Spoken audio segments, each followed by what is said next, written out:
cover on the thumbnail.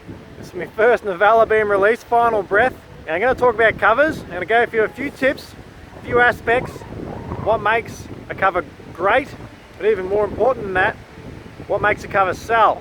You got to sell something. First thing your cover has to do is not be completely gorgeous, completely amazing, like a sunset, although it's a little foggy from the fires coming down from 1,000 miles away. But the first thing that your cover needs to do is communicate genre.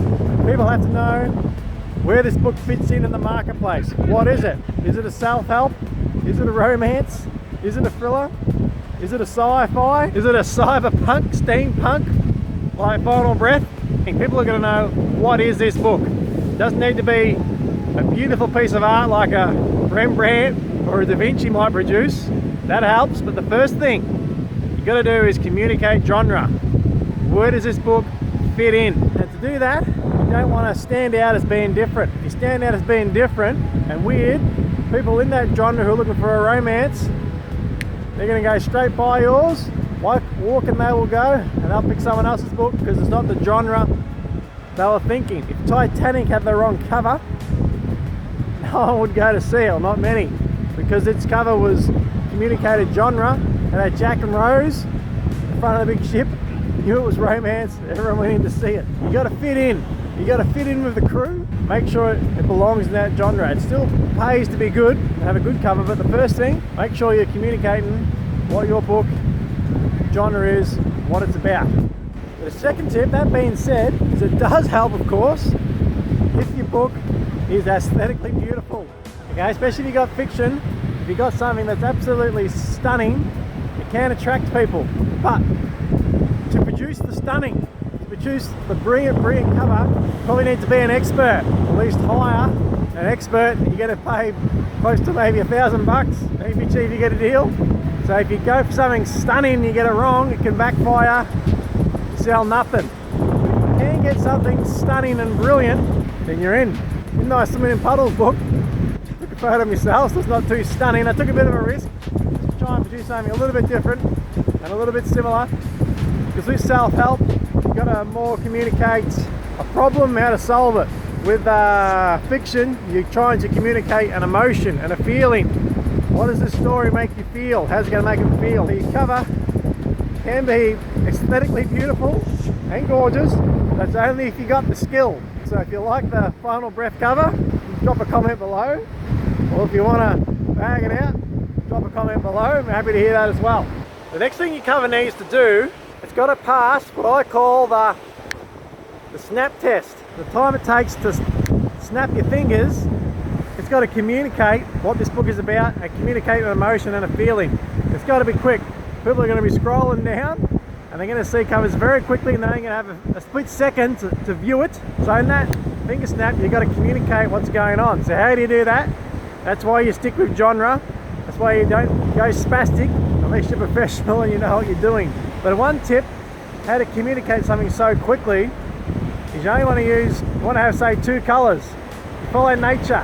The colour you may use, the one that's used the most, is like blue and like a sunset orange type of colour, maybe a teal. Them two go together.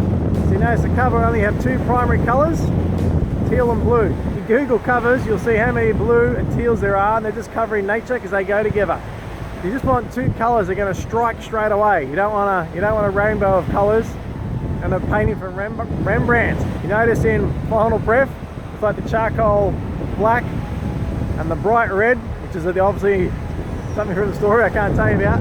It's only those 2 colours coming in, so I can fit someone's down there. That's why you only got a second. So it's got 2 colours coming in. I think that 1 second it can register very quickly. You don't have too many colours, just 2.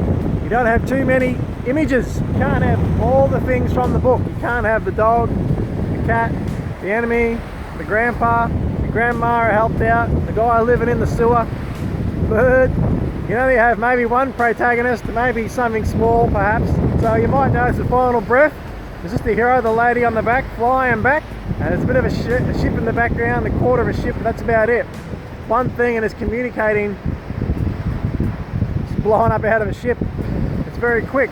And all the pro covers, you'll see just one colour for one image. One that I like is all the colours they cannot see. That story in World War II, it's just blue. It's just a picture of the city there. So it's just one or maybe two images and just two colours. You keep it very simple, and that's how you get that bang, snappy impact very quickly. But you want to communicate emotion, you want to reach people's hearts, reach people's souls. Another extremely important thing for your cover is the title. You've got to have a cool title. Final Breath, it's communicating that it's going to be a thriller, it's going to be intense. You go with a title, it's catchy, it goes power pop, something that communicates the genre. Americans do it short, like Titanic. Away you go. In Europe they have longer, more obscure names to their books. It's got to communicate emotion, it's got to stand out, and it's got to pop, be punchy. You get a good title, just do 20, write 20 titles up, see which one's the best, and you'll probably get one good one out of that. Final Breath was done by Lou Gray. I'll leave the link below, you might want to get a cover done. But with this one, I told her exactly what I wanted. Bang, she produced the goods. There's one little risk with Final Breath, and that's the title. It's not flat, it sort of fades in. We'll see how it goes. So it's experiment, that's not what you do. You don't always experiment because it's not my major big books that are coming. It's just my first little novella. Done a little bit of experimenting, but it's available. Pre-order, link below. It's $2.99 or free on Kindle Unlimited. Drop in and be thoroughly entertained and enthralled. Final Breath and Final Click.